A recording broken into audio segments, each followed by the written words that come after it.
tells us we're ready. All right. Good morning. Welcome to Saturday Morning Comic Talk. This is our second attempt at this because I completely fucked up the first time. So there, I'll admit it myself. So we're 15 minutes late because I don't know what I'm doing. So welcome to this live stream. And we're going to be here today talking about a few hot topics in comics and talking about some great campaigns that you can back soon or back right now. So let's introduce our panel. We have a few people here today. First off, let's start with Anthony. Tell us about yourself and what your book is. My name's Anthony Castro, creator and writer of Bad Wabbit and DMW Comics. We are in pre-launch mode right now. The book is a ongoing redemption story about an alcoholic rabbit in a dystopian post-apocalyptic world where humans are pretty much all but extinct, and anthropomorphic creatures, due to all the radiation and pollution and et cetera, that the humans have put on the planet, have evolved into the creatures they are today. So it's going to be an extremely long and very cool adventure for our I guess he's an anti-hero or a reluctant hero, I should say. Mm-hmm. So it's going to be cool. It's going to be cool. Yeah, good stuff. All right, Josh, tell us about yourself.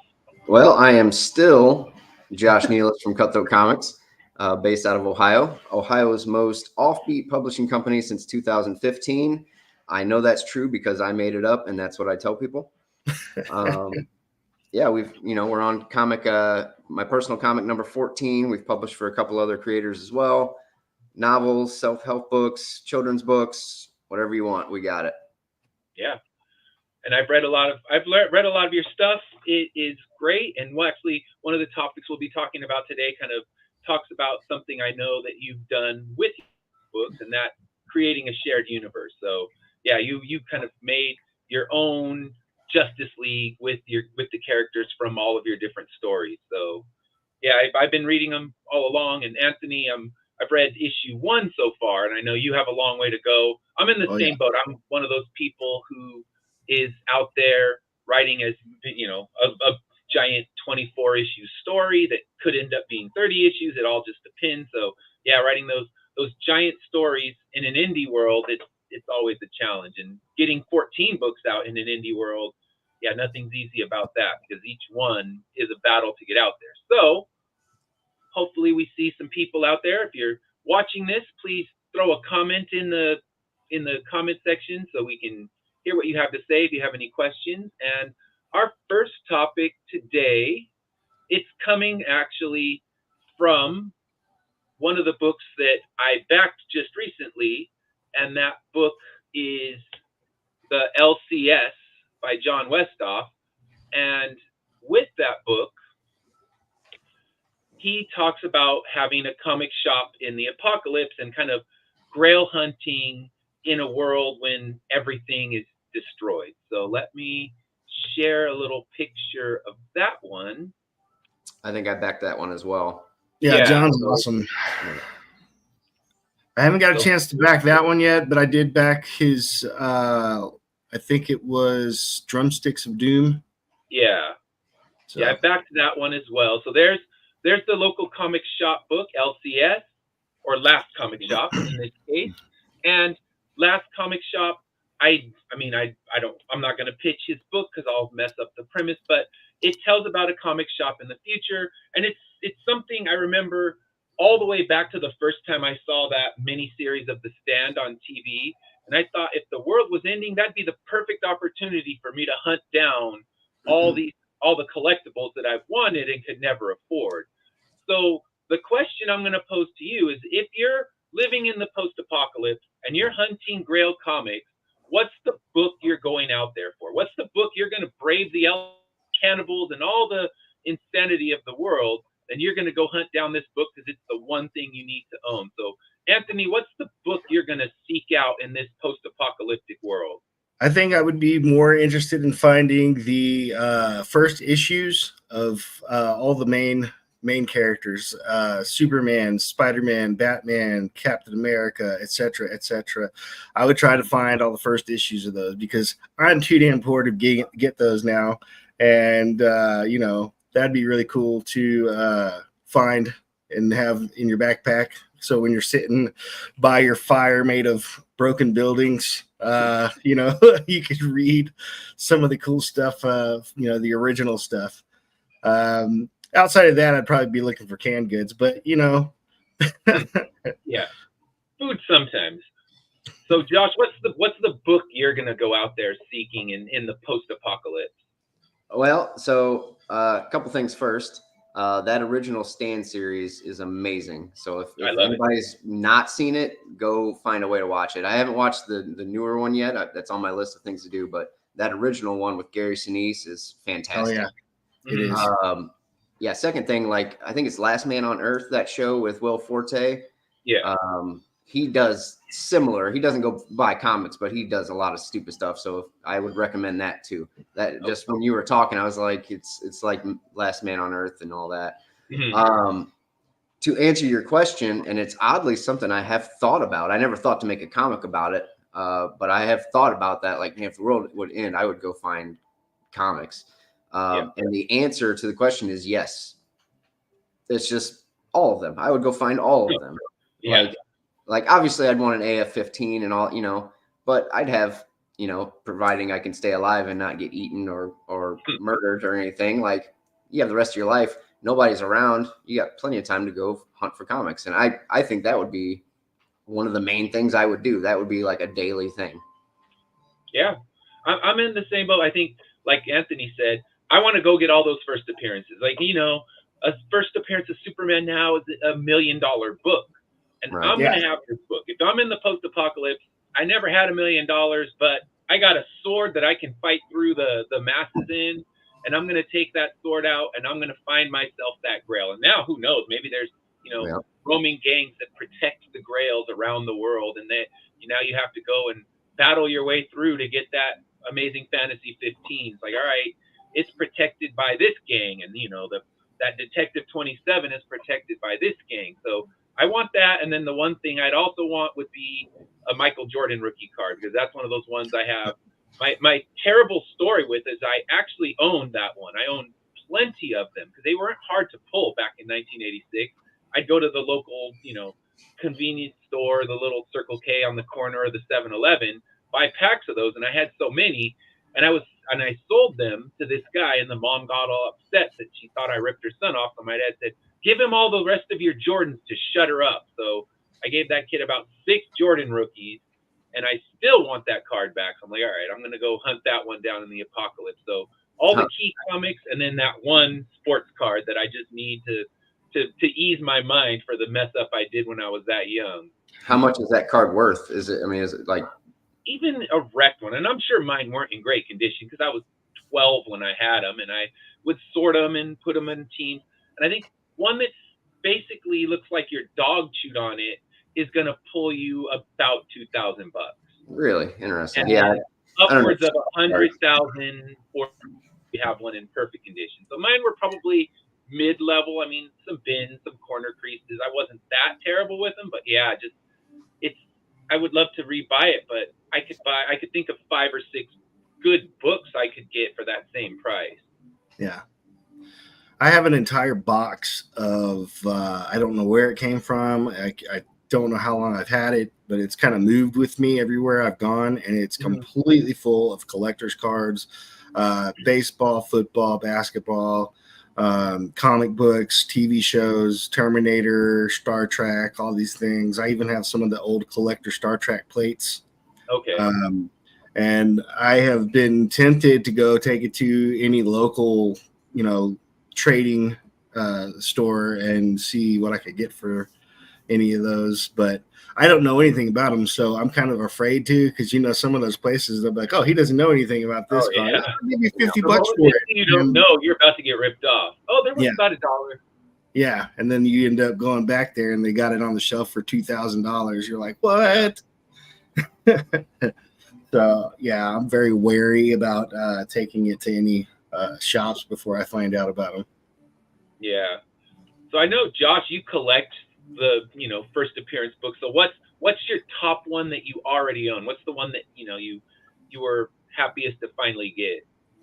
Oh boy. I mean, my best book, I've got a 181, a Hulk 181, signed by Herb Trimpe. Nice. It's a 4.0. That's my most expensive book. Yeah, I don't know. It's just right now the one that I like the most because it's trending up right now is I found this one at a Okay. yeah, I was in an antique store, and this probably had been on the shelf for a couple years or something. I think I had even seen it there before because I go to this store every now and again. Yeah. And the guy had $100 on it, and I looked Okay. it up on eBay while I sat there, and I was like, okay, the last sale was 160. Yeah. So I was like, $100. I was like, it's I've already got some equity in it if I buy it. So I took it up to the counter, and they're like, oh yeah, everything's 10% off today. So I got it for $90. Nice. Oh, cool. And anybody that watches like Comic Tom or anything like that, I just watched their newest video today. This is still on the hot list, and that book is now $222. Oh wow! So you've already doubled it. Yeah, and then That's some. awesome. Yeah. I mean, that's what I do. Like I try to find the books that have legs and get in on them early. And obviously you can't always do that, but yeah. And I'm sure if I gave you a tour of my house, you'd be like, holy shit. Yeah. My 181 is my big one. That one was the one that took me the longest to get. Mine's a 2.5, so it's one of those ones that you're just happy to own it. I know I'm not going to be able to afford a 9.8 on that one. Right. So that was my biggest acquisition, and I had to kind of go through and sell things to pull that one off. So that's my big one at the moment. I'm trying to hunt down that Tomb of Dracula 10, but Blade kind of got hot with the Deadpool movie. And then next week, for those of you that are going to tune in for our second show, it's been long enough. We're going to go, there you go. You got that one. That's the one I'm trying to get. So next week, we're going full spoiler mode on Deadpool. So if you want to come in and, talk about your thoughts about the Deadpool movie, I figure we've had enough time. It's been out long enough. We can spoil the hell out of that movie. And I know Josh has an opinion about one of the cameos. And what did you think? Did you see the Deadpool movie? What were your thoughts? Throw it in the comments if you watched that. And next week, if you want to join us, I have slots still open, and we're going to go full spoiler on Deadpool 3, Deadpool Wolverine. All right. So next topic we're going to talk about is creating a shared universe. So have you created a shared universe in your comics? I know I have. I know Josh has. Have you done a shared universe? Do you have any other books that you're going to be putting out that connect to the Bad Wabbit universe? I have many ideas for that concept. I think the closest I've come is to put someone's name on a wall in one of the panels that directly ties to a novel that I'm a big fan of. If you guys don't know who Chris Philbrook is, you need to look him up. He's a great novelist, a friend, and my favorite author. He has a book called Adrian's Undead Diary, which is basically a diary written in first person by a man surviving the zombie apocalypse. And he's just your average Joe. So that's why it's so relatable, because, there's a character in there whose name I put on one of the walls in Bad Wabbit. It says Chris Fagan was here. And he's a real person that Chris wrote into the books. And so that's kind of how our universes kind of collide in that little moment. But other than that, I do have, I've had offers for people to put Bad Wabbit in their comics and vice versa. Okay. And I do have plans to do one-offs of adventures that take place in Bad Wabbit's universe, so that we can see more of that world instead of just that linear thing that, you know, Bad Wabbit's, because right now all we see is what Bad Wabbit's seeing. Yeah. And there's so much more in that universe to see. And I want to be able to give other authors a chance to write their story in that universe.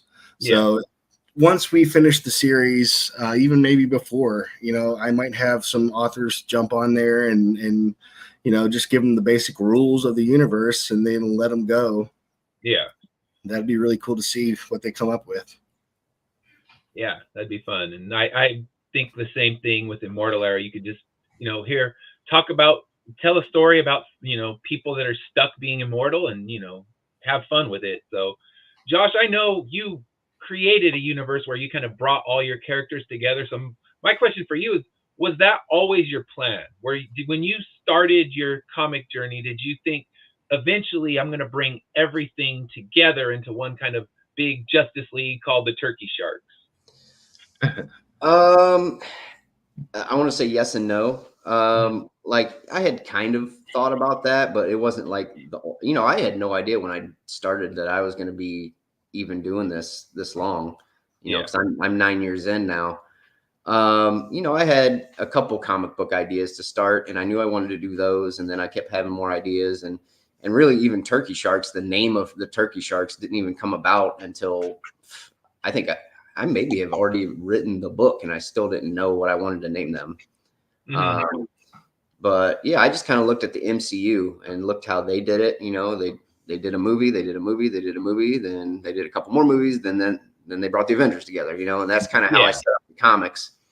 But I take it even a little bit further because in most of my novels, I will like mention something or whatever where it connects it. So like even my children's books are based in the same town. Like there's a park in the first children's book called Martha Armstrong Park. And that's one of my villains' secret identity is Martha Armstrong. So, I think in my first novel, it connects. I can't remember how that connects, but I think I mentioned like a cafe or something that they see or something. So it's like even my novels, even Hellscape that you and I talked about briefly, although it's post-apocalyptic, it's set 400 years in the future. I think I mentioned in there that it used to be called the City of Heroes or something like that. So in my mind, they're all more or less connected. Yeah, that's great, and that's a fun way to do it, and kind of that's the way I did it with Immortal Era. And I'm going to change our layout because I realize we're covering our faces here, so we'll go with this. And I did it initially when I created the Corruptor series. It was never meant to be a connected universe, but for me, it all came down to the motivation. So why are heaven and hell battling so much to get souls? Why does it matter to them? And I thought, oh, well, if the Immortal Era is coming, they know they can't get more souls, then that would be a reason for them to create what they did. So, Christian, welcome to the show, and tell us a little bit about yourself. You're coming in. We talked a little bit about our Grail comics, so tell us about yourself and your creation. What's up, guys? Christian here from across the pond, from Ireland. I'm Spanish, but I live here. I've been living here for several years. I have my studio here. And I have a live Kickstarter now. It's Pinocchio. It's on Kickstarter as we speak. And science fiction, cyberpunk, all the good stuff. And I have a studio. We created a studio, something where we came here something like 7 years ago. So we do comics, novels, a little bit of animation too, a little bit of short films. And we're starting to do some merchandising, some like action figures, stuff like that. So that's awesome. Really cool to be here. Sorry for the delay, but I wasn't feeling okay, and I had a senior moment. I just fell asleep on my chair, like literally. I was fucking. I know you're every day is a senior moment for me. Yeah, so I know you're doing the Pinocchio. So is there any other books that you're going to bring into this universe that you'll write and kind of create a combined merged universe? Yeah, we are doing all the good classics. I suppose that's the whole idea of the studio, is to bring back the classical folktales. We did Red Riding Hood. That was the first book that we did. We're doing Pinocchio now, but we have already written like 6. So we have Beauty and the Beast. We have Alice in Wonderland. We have Hansel and Gretel. All those are done already. So That sounds awesome. Yeah, so that's cool. You have all the classic fairy tales, all the classic, and then just brought into this, kind of post-apocalyptic cyberpunk universe. So no, each one is a different genre. Each one of the books, like for example, Red Riding Hood was erotica, Pinocchio sci-fi, but cyberpunk. But the next one, for example, that I think is gonna be Beauty and the Beast. We're gonna do it noir. So the idea is each one is a different genre. But yes, answering your question, that they all connect. That's the whole idea for sure. To have like the whole slate, everyone is on the same universe, but different pieces of the board. Talking about different topics and different genres. So the idea is to cover as much niche as possible, but having that distinctive feature of the if you want to be associated with X, someone to like be associated with the guy from the Tales, or the guy from the classical Tales. That's my main goal. Cool. Yeah. That's great. Talking about combined universes and stuff, I had this amazing idea where we could get to like have a bunch of indie authors get their main characters and combine them to face a villain who wants to do away with indie comics, and basically it's like breaking the fourth wall, and have them fighting collectively an outward villain. I like a board game. There's a lot of those in that market. And for example, in the studio we have several sculptors, and I have even participated in several of their crowdfundings of their games. Yeah. And it's crazy the amount of money these people move, dude. It's like ridiculous.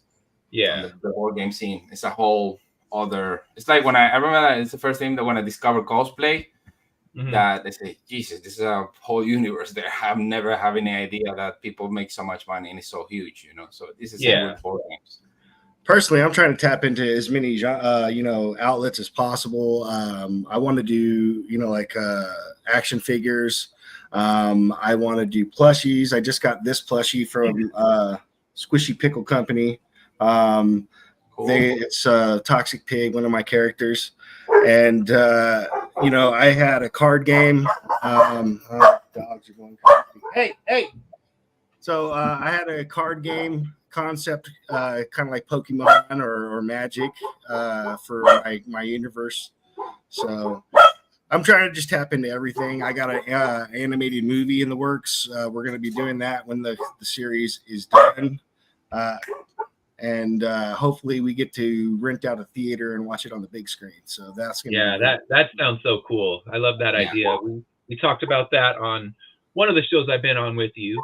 Yeah. And so the last topic we're going to talk about before we dig into your campaigns and share what's out there, because I actually have 2 that I'm promoting today. So we'll get into that. But I need to know everybody's opinions on the big reveal from San Diego Comic-Con this year. There was kind of the one that shook the universe, and that was Dr. Doom being Robert Downey Jr. So here we go. Let me share the picture of that one. We've all seen it, I'm sure. Yeah. But it's Robert Downey Jr.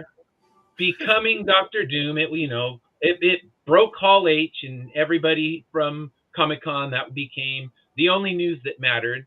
After last year, when Comic-Con was a year where nobody actually showed up, there were no actors, there were no big studios. It was more just a pure Comic-Con, back to what it used to be. This year, Marvel came back and they decided to, take over the whole news stream by first off doing the Deadpool drone show, where if you were anywhere in San Diego, you looked in the skies and you saw Marvel drones going around. So what are your thoughts? What do you think of Robert Downey Jr. is now Deadpool? So I'm going to keep my mouth shut till I've heard what you have to say. So Anthony, what do you think? Well, I think that it was a good but desperate move. I think they realized the decline in their movies and their audience's interest in those movies after Robert Downey Jr.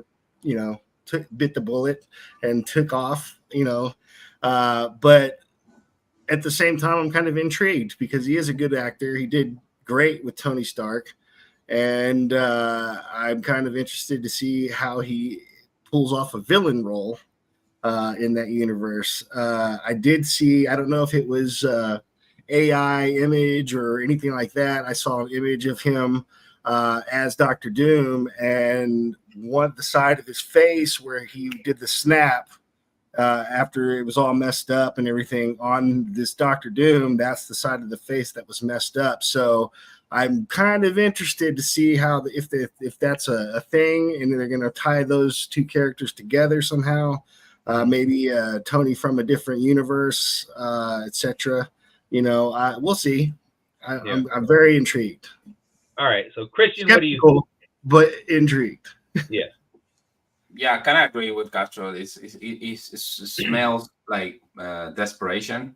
Yeah. And we cannot bleed any more money. So please come to see this. You like this guy, right? So hey, we have this other thing. Yeah. So, but hey, Robert is a fantastic actor. It's I think one of the best ones in the Marvel universe by far. And the Russo brothers are really good directors too. So hopefully there's some cost correction. And there's a lot of debates nowadays about that. They say, hey, have they really learned their lesson? Have Marvel learned the lesson, especially now with Deadpool's doing so good, giving their fans what they want and all that type of stuff. So hopefully, so it's a good news in the right direction, So hopeful and intrigued. But a little bit of desperation there for sure. Yeah. So what do you think, Josh? I'm kind of indifferent about it. Like I don't get all the hate. Like I've thought all the movies, even since Endgame, have been fine. Like I've enjoyed all of them. They're fun enough. Yeah, I mean, maybe they're not like the greatest movie. I think people have such high expectations going in, and that might be the problem. Is they set the bar so high for themselves that people expect every movie to be better and better and better, and that's just you can't do that. But I've enjoyed all of them. Even like Quantum Mania gets a lot of hate, and I was like, what was wrong with it? It was fun. I thought it was great and action packed and all that. I enjoyed it. But as far as Downey, at first I was like, yeah, okay. He's a good. Like you guys said, he's probably one of the best actors around, so he can do it. I thought I would have preferred they got somebody else, but I didn't know that Tony Stark and Doom had this relationship in the comics where he actually becomes him and all that. So hearing that, I'm like, okay, now I see why they maybe did that. So I don't necessarily see it as desperation, although maybe a little. I would say maybe they just were like, hey, what if we do this route instead? So it almost like the comics lended this idea to them. Yeah. So, I'm fine. I mean, that's cool. We'll see what they do. I kind of honestly like. I was saying this on a different podcast I think I was on the Fandemonious podcast talking with my buddy Adam about it. Like, if you would have told me when I was 10, 12 or whatever that all these movies would be coming out, I would be like jazzed. Like for me, I don't have Marvel fatigue. I'm actually upset that they're making less. I want them to just destroy me just all over my face with Marvel. Like just give me all. So, that's all over it. Yeah, and I'm with you because I think when I was a kid, there were two superhero movies that existed, and it was Superman, and that came when I was, very young. So my world was kind of Star Wars and Superman because that's what we had as a kid. And then I remember the hysteria that I felt that even, everywhere you went when 1989 when they put the first Batman movie out. Oh yeah, and it was that was it. I mean, we had so few things out there, and that was that one moment where I could actually find a Batman shirt in a regular store, and if I wore it, someone didn't want to beat my ass. So I'm like, wow, we've overlapped here. The nerds and culture have kind of merged, and now with Marvel, that's become a normal thing where you can walk into any store, you can go into your local Target, and you're going to find 50 Marvel shirts to pick from, and it's not a bad thing. And I think the gatekeepers want it to be exactly the way it's supposed to be. in their eyes. It's not Yeah. even the way it's supposed to be because the comic books have already done this. And I think if the comics hadn't done it, it might have been more desperation, although it reeks of desperation because Mhm. Marvel needed to just blow the roof off of Comic Con this year because Yeah. that's pretty much that's their Super Bowl. This is, if you have IP and you want the world to be buzzing about it, you do it at San Diego Comic Con. Yeah. And they succeeded. They could have held off until D23 because that's this weekend, but they decided, we're gonna take over the new cycle of Comic Con because Thursday night they do their Deadpool screening. They have a firework and drone show where no matter where you're at in the city, you look up and that's what you see, that's what you hear. So pretty much Marvel owned Comic Con, and I think that's what they wanted. And yeah, I'm with Josh. There hasn't been a Marvel movie that I just outright dislike. The TV shows I'm more indifferent about, but I think some of those would have been better as a shorter movie. They didn't need to stretch them as much as they did, but I didn't even hate those. It's kind of like I walk out and think it's not as good as something else that might have been out there. But I'm one of those people. I don't know if I'll ever get superhero fatigue because when I was a kid, I had 2 or 3 fandoms, and I owned every piece of those. So it was the Saturday morning cartoons would be how I got my fix of superheroes, and the movies it was rare, and when it came, it was it was all that mattered. Well, like you All said, right. I think a lot of people, especially, like the gatekeepers, you said, they want it to be exactly like the comic books and they get upset when it's not. And, I don't have a problem with them diverging from the actual stories from the comic book, changing it a little bit, as long as they don't diverge so much. I mean, like, for example, Dragon Ball Evolution, worst movie ever made. The person making it never watched an episode of Dragon Ball. They probably got the names of the characters and the fact that they have Dragon Balls. And that was probably the only thing that was, canon from the show. Yeah. But that was literally, in my 43 years, it's literally the only movie I've ever walked out of and demanded my money back. So, yeah, it was terrible. But they haven't done that with Marvel. They may have changed a few things, but for the most part, it's it's the comics brought to life. And I don't think that that's a problem. She-Hulk, since puberty, I've been a fan. So I liked the show. There was a couple of cringe moments, but I could overlook it for the overall aspect of it. Yeah. So, some of those shows aren't that bad. I think they're getting a bad rap. It's the joiners, the jumping on the train. Oh, this guy hates it, so I'm going to hate it. Oh, that guy hates it, so I'm going to hate it. And I think that's what it is, a lot of it, trying to be part of the in crowd. But if you are a fan of the comics, I think you're going to like it no matter what, Yeah, you're going to find a way to do it. I think I'm gonna disagree with Josh and Ed here. I think there have been, but it's a problem that happens a lot with Hollywood, and is that when they have something successful, they drive it to the ground. Every time. It happened like with Walking Dead series. It happened with Dexter. It happened with, and I was thinking of doing another thing more. So it's a problem with the American marketing teams that they have there. I don't know exactly what is there. That when they have an recognizable IP, they cannot leave it alone, dude. Yeah. So that's a problem, because the big problem I have with Marvel, in my point of view, is that after Endgame, they should have stopped like a couple of years. Like, hey, I can understand. Let's count our blessings. We have the highest grossing movie of all time. We create a whole thing that nobody think we could do it. We pull it off. So just let's go to the beach and have a Mai Tai and chill for a couple of years, and also create expectations. Hey, what's going to be next? Hey, what's going to be the next thing? But the thing is that the suits got in and everything went to shit. So now it's just a mass production, pump it out. We don't care. The same thing that happened with Star Wars. It's the same thing that happened with a lot of the Rings.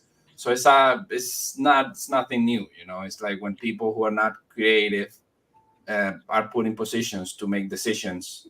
Yeah, for oversaturating. It's oversaturating sometimes, and I think that they need to pull back sometimes and just kind of let it be what it is for a while, and let Yeah. people enjoy it before they start pumping them full of more stuff that's not as good. And like Josh said, it may not be as good as the one before, but it's still good. But because they're so fresh on the one that was just released, and they're expecting the next one to be as good. It's it doesn't have that time to let it soak in and just be what it is, and then everybody wants to expect the next one to be even better, and it may not be, but it's still good. It just doesn't hit that same note as the last one. Yeah, they're not all going to bring them $1 billion, and that's what they No. need to realize is they can make. They should start thinking. Not every Marvel movie has to be connected to the Marvel Cinematic Universe. Yeah. Explore characters that don't necessarily have to show up for whatever the next big crossover event is, but everything is universe connection with them. But I mean, I'll still be there opening up my wallet when the new come out. And I'm sure there's other people, and the superhero fatigue I think is going to hit the people that didn't grow up reading comic books a lot faster than those of us who grew up, rushing to at first it was rushing to Circle K and 7-Eleven, buying the comics right off the rack, and then once comic shops started popping up, going there. So those of us that have 20 long boxes sitting in our garage from our entire childhood, it's going to take a lot more to burn us out than the average person who never bought a comic, and even through the Marvel Cinematic Universe, it didn't make them comic book readers. It made them love the characters, but it still didn't bring them over to that side. And look right here, we got plenty of IP that someone can adapt. Like here's 4 movies you could pick right now. Let's go make those. I think we can see some new stuff out there. I think a small problem too is Sony trying to do it too, and people. We all understand that it's different. It's Sony and Marvel, but a lot of people don't know that. So when Sony's dropping freaking Let There Be Carnage, and it's just like one of the absolute worst movies you've ever seen, then they're like, "Oh, the Marvel movies suck." It's like, well, that's not a Marvel. That's Marvel. Don't lump that in. Yeah. So and even you think about the first Venom movie, it was fine, but if you took every MCU movie, Venom is under all of them. It's the worst one is still worse than. Right. So, and I don't think I was able. It took me like 5 times to make it through the Venom movie because I would just keep falling asleep. I'm like, that's not a good sign. If I can't keep myself awake for this, something's going wrong. Because I love Venom. I mean, I remember when it first came out, I was rushing to buy those books. Anything with Venom on the cover, I had to have. And yet the movie, every attempt, I'm down on the couch. I'm like, all right, cure for insomnia, but that's not a good thing to say for a movie. Yeah, I think it's a shame when they take such an iconic character and make a mediocre movie, because it eludes the coolness of that character. Like you're like, oh man, Venom's such an awesome character. I can't wait to go see the movie. And then you're like, what? Yeah. But it's also I think it became a shitty movie because it's a copy of a copy. So they wanted to have the Marvel tone. We're gonna make the laugh and we're gonna make a little bit, the Marvel, the Guardians. There's a whole. I've read a lot about that. The whole Guardians of the Galaxy effect, they call it. That everything needs to be fun and everything needs to always have a joke. And that doesn't pan out with a lot of characters. For example, that's my biggest beef with the Marvel Universe is the whole thing they did with Planet Hulk in Thor Ragnarok. I wanted to kill people, like literally. I want to have these people addresses so I can go and just beat them to death. I don't really care. So because you cannot destroy something more than you did because you want to be, this is a Marvel movie, so it needs to be fun. What are you doing, dude? Have you read the material? You know what you're talking about? Because that's the thing when you're not connected to the material, that this is let's see what Chris Hemsworth is planned, or let's see what else the person has in store, and you destroy a whole series of really good comics. Hulk is my favorite character of the Marvel Universe. So it's like, what are you doing, dude? Yeah. Don't touch this. And I totally understand it's a different genre, it's a different thing, it's a different, because I've done it. I adapted things to. I come from theater, so I've adapted novels to theater. So I know that things are happening in the pace that don't translate well, and you need to adapt things for sure. So they're never gonna be like 100%. But don't just come out of the totally the left field. You're in another stadium playing, and you think and you're playing a different game. So you're playing cricket in a different stadium, and you call it, oh no, this is baseball, and this is the I don't know, the Seattle Mariners or whatever. What are you doing, dude? No, don't do that. So yes and no. So it depends. There are and for example, I haven't seen any of the I call it the I don't care face Marvel. This last one. Okay. It's terrible, really bad story. So, because it's not a thing of only of quality. It's terrible storytelling. Nothing makes sense. Horrible casting. Really bad director. So it's a combination of things. Terrible CGI, and of course the whole thing of the message that's behind also there. So like. All right. Yeah. Well, I mean, that's good. I want to hear different opinions, and it's the thing is there's differing opinions, and there are those people that are just always angry no matter what they do, and those are the ones I remember with the Star Wars franchise. They pretty much wrote that last episode 9. The angry internet trolls wrote that episode, and we saw how good that turned out. So Marvel needs to figure out, have your own voice. Don't worry about what the internet says. And I think maybe Robert Downey Jr. is doing that because it divided the internet up. And we don't have anyone in here today that's just, drooling with hatred, but they're out there. I could have got someone because you look at the comments and you're like, this is a cash grab. This is bullshit. How dare you, Marvel? You just ruined my childhood. I mean, childhoods are ruined every day by Marvel and Star Wars, apparently. But, it's something that they just need to know and trust their own path. And and Sony needs to disappear besides the Spider-Verse because they don't understand it. It's like, all right, Madam Web and Kraven and the Venom movies. When the Venom movies are kind of your top tier of live action, you got problems. I mean, Spider-Verse it's weird he made something so good. Like I never finished the Carnage movie. I've never seen the Craven movie. Craven's not out yet. That's how involved I am with it. So that should tell you. And Morbius too. That's right. I forgot about that one. Morbius. I turned it wasn't off. Great, but it wasn't like horrible. So that one wasn't terrible. I haven't seen it. It's one of those ones I'll eventually watch on streaming. Because I like the character. I he was cool to have a vampire character in the Spider-Verse when I was younger. So I always liked Morbius. I'll probably give it a shot. All right, so now let's talk about campaigns. It is time. I know all of us have live campaigns, so we'll just we're going to go down the line with Anthony. We'll have you go last because I know your campaign is an upcoming one. So you can still tell us about it. So we'll start with Christian. I'm going to share your campaign. I just put in the chat, all of our campaigns that are live. So let me start. I'm going to share the screen with Unpopular Tales. So I'll be right back. Okay. All right. So tell us a little bit about the Unpopular Tales here.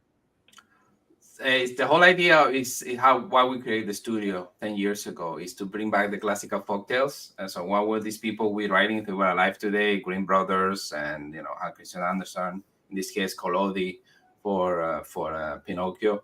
And and we knew right away that it wasn't not gonna be like animal singings and kumbaya and everything fantastic. and so we said, okay, so we started with Riding Hood 10 years ago, and this is the second volume.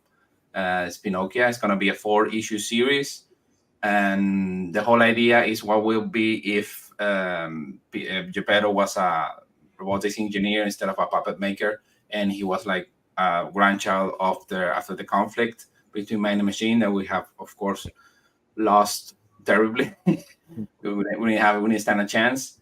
And if what happened if Geppetto created it's kind of like a hybrid because she's a robot, but she can look like a human if in contact with humans, and to reestablish speech between these two factions that mainly the human beings only have two small cities where they hide, and everything else is controlled by the machines.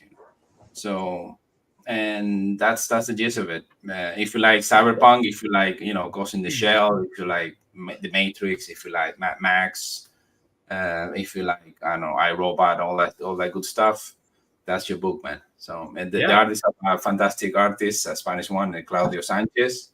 And for example, the cover, the guy who made the cover, David Benzal, is the main artist of Alien Romulus. So it's a really like high end, top tier. Yeah, the art looks beautiful. Yeah, I like it. We're very happy with our roster. So that normally collaborate with us. And 32 pages. I can give you I will give you a scoop and a exclusive because the book arrived like yesterday. So I'm gonna show you here for the first time. It was my idea to bring something, so people can see.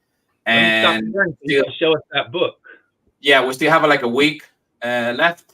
8 days. We finish next Sunday. Yeah, and we have tiers from $5. So, and we have exclusive stuff like original pages from the book, and we have like commissions, very reduced prices.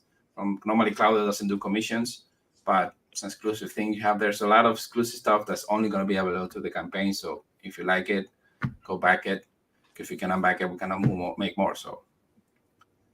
Yeah, and I see it's funded, so that's great. Now you're just building up stretch goals, get that out there. So looks like an amazing book. I know I've been on another show with you where you showed it, and yeah, it looks great. Thanks, I'm gonna definitely get in there and back it. I always wait till the last minute. I'm terrible with that because I set the reminder and then it sends me that 48-hour notice, and I get in there. And it's also the next book for review for my little 1-minute reviews on my YouTube channel. So I'm putting that together this weekend. I wanted to put it together earlier, but I got that con crud. So I came back from Comic-Con, and it would have been the Tom Waits version of trying to do it. And I don't think anyone wants to hear that. Although it might have brought some new excitement to my reviews coming in with that big scratchy voice. So that'll be coming out this weekend for your last stretch on the campaign. Thank you, brother. All right. So let's talk about. Let me go get you the book. 1 second. I go get you the book. Okay. I'm going to share Josh's campaign right now. Yeah, we can hang on until he comes back. Let him show his book real quick. Yeah, I guess that's a good idea. Yeah. And then we'll talk all about turkey sharks. That's a unique name. How did you come up with that? So you've heard the Baby Shark song? Yeah. So my son, ever since he's been little, I always call him Turkey. I'll be like, "Hey, come here, Turkey," and stuff. And one day I was singing that song, and I said, "Turkey shark, do do do do do," and I was like, "Okay." No, kids are great inspirations for names, for things. They're great. And I know he actually created one of your characters, right? Well, it's his character. Yeah, it's not my character.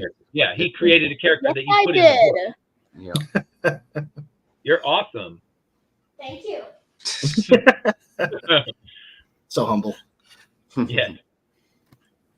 All right, Christian. So you have the book. Let's take a look. Yeah. There you go. I'm gonna take out the virtual thing. Yeah, because it's not gonna. All right. So there you go. It's it's 32 pages. We got a sponsorship by one of the stores that we have in the exclusive distribution bracket, and it's gorgeous. I'm gonna show you one of my favorite pages. This is the last page. Oh, nice. Claudio. You cannot see it here, but yeah, it's very high quality paper. The cover is really good too, and the book turned out really great, man. Yeah, that looks awesome. Yeah. We have we also did the first ticket that we have with the logo 100% human made, because we get a lot of shit because this is done by AI, blah blah blah, and you know how it is. And nothing is done by AI in our camp. We like AI, we don't discourage it, but we don't use it for our creations. Yeah, that makes sense. All right. So now let me share Josh's. I'm excited about that because I know I'm one of those people. I always prefer to get the physical copy, so I'm gonna have to get the physical copy and make sure that that gets over here. So yeah, I'll back that before it's all over because it looks like a great book. Do you have the first book? Because I know this is the second volume. Do you have that as an add-on? Yeah, it's on the campaign. We have all the books of the studio. Normally, all the other kind of fundings, because there's always somebody. Oh, what about this? What about that? Yeah. And so you have the Ray Rider, who is right there too. Yeah, we also did a novel because that's what we normally do. Like we do like comics, and then we do novels based on the characters to expand on that universe. It's a cheaper way to expand, and also it's a good way to find all the people from crowd. But normally people who read novels don't read comics, and vice versa. So it's a way to have the mom and pop when they come to the table or to the website, is to have something for everyone, like have something for the mom, something for the dad, and something for the kid, So that's all the whole idea. Yeah. Okay, Josh, tell us about turkey sharks. No thanks. That's great. Nope, I'm good. I'm kidding. Yeah, I mean, this is issue number 5. This is the full run, so it's Turkey Sharks 1 through 5. This is specifically for issue 5, but all the other books are available, including the other 3 series that led up to this. You don't need the other 3 series to jump in on this one on issue 1 and understand, but if you want to grab those 2, that would be awesome. We got the A cover, which is that one there, which is the first time technically, since it's on the cover, that you see the entire Turkey Sharks team like in one shot. Then I'm an 80s 90s kid, so we got the Three Ninjas homage cover, which something I've had in my pocket for a while. We finally got to do it. I love those movies, so I knew I wanted to do that. Then we got fantastic artist out of Cincinnati, Ohio. Chad Shodel did his version of Bubble Bath for our variant cover there. And we got a couple interior pages. You see Blasphemer, Pedo Man, and Stinger fighting some three throwaway characters, because you got to have those to just beat up and then have them arrested and get them out of here. But it's mostly comedy, superhero stuff in this one. As you can see, I like to use like onomatopoeias, so he's getting hit in the junk with Blasphemer's reclaimed wood. So of course it says barn raised instead of like kapow or whatever. I like to have fun with all the words and all that. Yeah, that's great. I mean, we're fully funded, which a lot of creators will put $5,000 or $3,000, that's what a book costs to make. I put mine at $500 just because I can guarantee I know I'm going to get that. That's going to my time is worth that. You know what I mean? I can't have something happen where I don't get that, because then I've wasted all my time building this thing and promoting this thing. I mean, obviously the real goal is $3,000 would be awesome. So, we're still pushing for that. We got a bunch of cool stretch goals. And we got 20 some odd days left or something like that. Yeah. Some good time still. Yep. Looks good, man. Yeah, there's plenty of time. Yeah, it's a bit of stupidity, more or less. It's so dumb. But there is there's some like how South Park has those underlying themes that they throw in there. I have a lot of those too. And there's your typical superhero love stories and all that. I mean, it's every comic rolled into one comic, really. Yeah. That's cool. Yeah, and it was a fun universe. It's one of those things where I think I wish I could write funnier, because all my stuff is serious and grim, and then I read something like Josh's, I'm like, if I could just make it a little bit lighter, because it's all right, it's sweltering darkness every time I write a book. Yeah.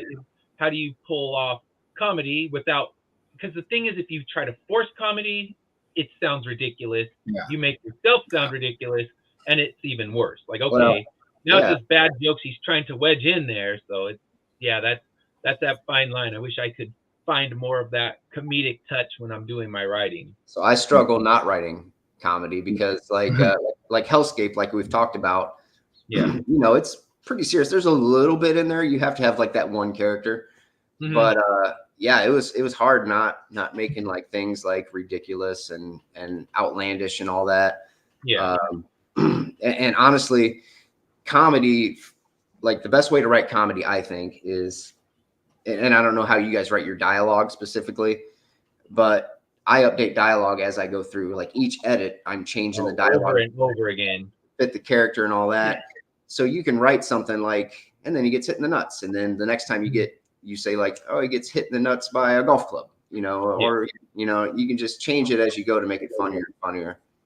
Yeah, and for me, I constantly change it because for me, it's reading it aloud. I have to read it aloud and see, does it flow, does it flow, does it flow, and up until the moment I'm pressing that submit to the printer, we're making little tweaks. So yeah, Well, I guess that's the thing. I guess I could find the way to bring a little bit more comedic edge. I think Immortal Era has some because I have one character who's lighter and kind of keeps things more funny. Where Corruptor, there's a couple little jokes, but it's a more serious story. So it's kind of like how to bring that in without making it ridiculous. Because that, you know, the people who force comedy, that's the worst thing. I mean, Yeah. half the comedy movies you go see, they try to force comedy and just like, all right, I don't think I even cracked a grin. This was so unfunny. So you don't want to be in that category. So you know what?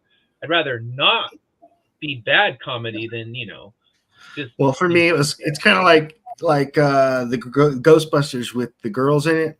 They really forced comedy into that, you know. And the original Ghostbusters was funny just because it was funny. I like the circumstances they found themselves in. The dialogue was natural, you know, and that's the kind of funny I like. I don't like movies like Scary Movie and all that stuff like that. I like the hilarity to come from a natural reaction to a awkward situation, and it's like you'll find that in Bad Wabbit a lot because you know, I don't sit there and force comedy and do the slip on a banana and all that stuff. You know, I don't do that. Yeah, agreed. All right, so Anthony, let's pull yours up. I know yours is still. Hey, let me pre-launch. share it with you because I'm on the pre-launch, and if you share it, all you're going to see is that one little pre-launch page. I want to be able to show people the whole thing, so I'm going to send that right now. And you can put videos on the pre-launch page now, right? I have a video now. Okay. Yeah, it got revamped like a lot. The pre-launch page now you can put videos. Okay. Yep. Yeah. All right. There you go. That's cool. I didn't know that. I know that you can also see like all the statistics of the creator on the pre-launch page as well. So they're making some good changes, some less good, but yeah, at least they're trying to kind of revamp what you see so you can get people pumped with a video, not just one quick still image. Yeah. No, of course. Well, it's always cool. Bad Wabbit is an ongoing redemption story about Wabbit, who lives in a post-apocalyptic dystopian world where humans have been all but destroyed, and you know, there's anthropomorphic animals have mutated and basically become the dominant species on the planet. It is ruled by the Pangolin Empire, who is very reminiscent of the Empire from Star Wars. You know, they don't want the planet to heal because they hoard the resources. So they try to keep it, you know, on that level of control. And Wabbit is just some drunk. He does not want to be a hero. He wants to sit in his house and drink and just be alone. He has a very traumatic past, and throughout the series, I will be dropping flashbacks to that past so we can get more of a concept and idea of who he is and why he is the way he is. The artist, Tommy Guns, this cover is actually done by Jacob Carson. He is an ongoing artist that I like to get to do covers for me. This one's an homage to the original Star Wars poster. And this is based on a design I drew personally, and he made it look amazing. But the covers, they're cool. The inside is done by Tommy Guns. I wrote it, of course. My editor, Chris Philbrook, he's also a writer. I told you guys about him and his series, Adrian's Undead Diary. And then I have Tommy Guns. He's an amazing artist. We have released the first 2 books, and they both did really well. There's a screenshot of them being 1 and 2 bestsellers on Western graphic novels at the same time, which is very cool. I won't go into this review, but it's a very good review. So once it goes live, you'll be able to see it. This is going to be your classic, 28-page, issues. I'm going to have them for $10 for the physical issues versus the 20 I did on the last couple. The last Kickstarter was kind of rushed. We were in the midst of a move from Texas to Montana, and I wanted to get it done and over with before we moved. So it was kind of rushed, but this one I've been taking my time with and kind of just putting together a better Kickstarter. And I think that, it's going to do well. I'm keeping it very basic. I'm not oversaturating it with covers and hoodies and shirts and blah, blah, blah, like I did the last one. The art's fantastic. Tommy Guns, he actually is an animator more so than a comic book artist. So he brings a lot of action to a lot of the pages. And I think that if he was a comic book artist, I personally don't think it would be as awesome because he has those animation elements. This is literally my favorite panel of all the books so far. Mm-hmm. He just brings the action straight to the panel, and he does very good sceneries. That's what drew me to him in the first place, was his sceneries are fantastic. He does amazing jobs with these. And he did this cover for book 3. Book 3 is going to be a lot of flashback, more so than the actual story. Bad Wabbit's unconscious for most of book 3, but you get to see what he's seeing and hallucinating, and it's all about his past. This is him as a child with his mom and dad.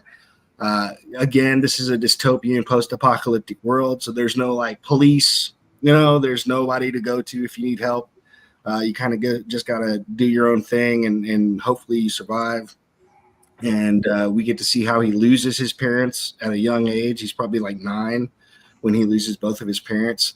So you can imagine how rough you would be having to grow up in a post-apocalyptic world at 9 years old on, what kind of stuff you've been through. I can only imagine. And then we get to see Toxic Pig, our little piggy buddy. We get to see him. We get to see him step up in the hero role, and that's going to be really cool to see because everybody likes Toxic Pig. He's more like the Sam Wise kind of character. He's, for some reason, he just knows there's something about Wabbit. He wants to help him, and he's like, come on, you can do it, and trying to keep him going. And like I said, in book 3, he's unconscious for most of it. So Toxic Pig's trying to keep him alive. We get to see a first look at some new characters. I'm a big Ninja Turtles fan, so I wanted to do something kind of homage, characters to that. And so we got the Frog People. They're not so, relevant in book 3, but in book 4 and on, they will be. I did have some stretch goals. Actually, these 3 last stretch goals I removed. Somehow I didn't save it. I wanted to do some motion comics if we reach those, but those are a whole project that I don't think I'm capable of doing right now. So I don't want to shoot myself in the foot with that. Yeah. So I'm going to be removing those. This first one, though, is a collection of indie authors, comic books. Ed, I think I have a few of yours in there. Yeah, I believe so. And, you know, I've got some other ones. And if anybody's interested and wants theirs to be in there and you got a free first issue, you know, digital copy, feel free to send it. I will add it to the you know, the collection. And when we reach 3,500, I will be giving everybody who is, you know, helped out a PDF file, a collection of PDFs for that. So that's going to be really cool. Another thing I wanted to point out, just because they're really, really cool, and I want to push them because they're worth it. These gold coins. They are Foxy Fox is a character. She's a pirate, and this is a doubloon. I've got quite a few of those. So if anybody's interested and wants to have one of those collector coins, challenge coins, you know, they're on there. But yeah, I mean that's Bad Wabbit in a nutshell. You know, Right. it's gonna be an amazing adventure. I've got about 21 issues planned for the arc, and then we will see about doing spinoffs and such like that. So Yeah. So for yours, get on there right now. Make sure you follow it so you know when it launches. It's always good. We always want to get as many followers as we can before we launch. So get over to Anthony, follow Bad Wabbit #3 so that you can know exactly when it comes out. And then we had Matt Campbell's checked in a few times. So he's saying hey to everybody. I'll be honest, I just found out how to get the comments here. I hadn't made it public. It was only being seen to the friends. So Matt did ask, what is my YouTube channel? And I put that in the comments. My YouTube channel is right here. It's under, if you go Finish Line Comics, that's where you'll find it. On my YouTube channel, I do lots of mini reviews. I do the 1-minute reviews of any indie creators that have campaigns going on that want to get a feature. I do as many as I can. There's a couple who sent me theirs and I wasn't able to pull it off because, like I said, my voice was a bit wrecked, so I didn't want. I tried to record and it was a complete nightmare, so I stopped with that. So yeah, this is also live streaming on YouTube. I'll also be putting. I was on a panel at San Diego Comic-Con for indie comic writers.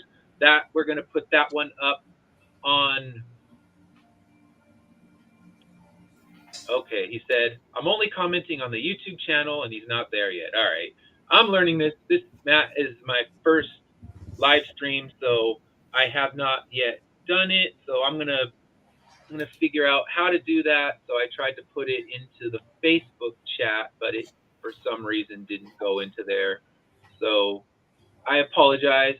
I am still learning as I go. In fact, I might send you a message a little bit later because I am still in the process of trying to figure it out. So I'll try to put it in there. But I do have a YouTube channel. This streams there as well as my other things. The Comic-Con panel will be put up there with that, put up on that one.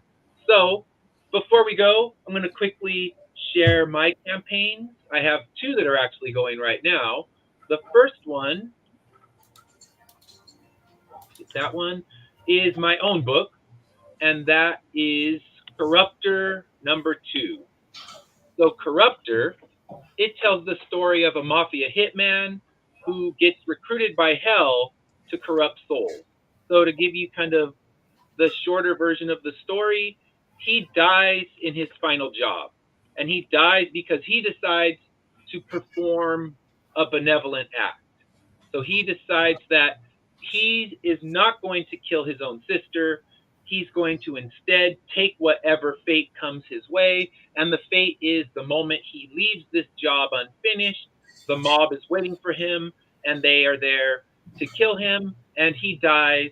And when he dies, he's immediately recruited by hell, who gives him 2 choices. You can either spend an eternity suffering in hell, or you can go and corrupt souls, because souls are divided into 3 categories. There are those souls that are guaranteed to go to heaven no matter what they do because they're pure, they haven't done acts that would send them to hell. There's souls that are guaranteed to go to hell. They've been too terrible on earth, nothing can save them. And then there's ones that sit in the middle. and his job is to try to bring those ones that sit in the middle to hell by going into their body for 48 hours and doing something that will nudge them toward the dark side. So while he's doing this, he begins to kind of have a crisis of conscience because he's not certain that corrupting people is something he actually wants to do. So now he has to battle hell because he signed a contract, and breaking that contract sends hell's minions after him. So hell has its own hitmen who come out and say, okay, you signed the contract, you either do the job or you're going to go down to hell and we're going to make you suffer on the way. So now Tony has to try to find a way out, and in the end of issue 1, he's visited by an angel who gives him a chance of getting away from his contract with hell, but with a catch. And in that catch, we find out in issue 2 what is heaven offering him to get his contract from hell revoked. So this is what's going to be a 4-issue series. It is connected to the world of Immortal Era in that it takes place before the Immortal Era begins, and this story will end when Immortal Era begins. So when people gain immortality, that's when this particular story will close out. Cool. And that is my first one I'm sharing, and then the second one is actually an anthology that I'm a part of, and that is the newest Cthulhu series. And that is the Cthulhu Invades Fairy Tales. And this one is close to getting funded. It's got a long way to go, but this is a big money campaign. Yeah. So this one, it is 20 creators. All of these creators have put together one story that's between 4 and 12 pages, and they've already unlocked a good chunk of stretch goals with this one. And my story in this one, I'll be fully honest, when I had been asked to be in this, I don't think I had read anything from Lovecraft besides the Reanimator stuff. I read all of the Reanimator stories, so I had to do a deep dive into all of the stories from Lovecraft, and I settled in. This is actually some art from my story. I had settled in on telling a story of deep ones. I kind of found them intriguing, and it also worked well to connect with the Grimm fairy tale that I had been given. So the Grimm fairy tale that I went with was The Fisherman and His Wife. So in the story, the fisherman catches a fish, he releases the fish, and his wife is pissed off at him, like, how could you let such a magical fish go without getting us something? So she sends him back in the Grimm fairy tale to get a bigger house and, more servants and just gain all of these things until finally she wishes to be immortal and a god. Well, in this story, that's what she does. She makes her wishes, and each time she makes a wish, she becomes more and more a deep one.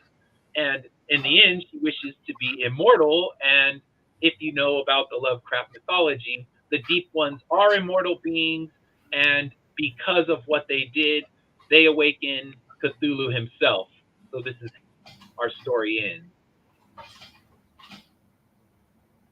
So that one's funding now. Definitely get in there and check that one out. It's going to be a really great one. I've seen a lot of the stories already because the creators have been sharing the work around, and it's spectacular. So yeah, Matt says he knows the struggle. It was full of errors the first dozen shows, and yeah, I anticipate errors, but hopefully people are out there seeing it. It's not completely terrible, and you can enjoy what you're seeing. Please check out these campaigns. I've read through Josh's stuff. I've read Christian's book. I've read Anthony's book, so I can give my personal recommendation to all of these, and will be giving my personal recommendation on my YouTube channel. So that is in the comments, and that's under. If you can't get the link, just go on YouTube, search Finish Line Comics, and we're the one that's there.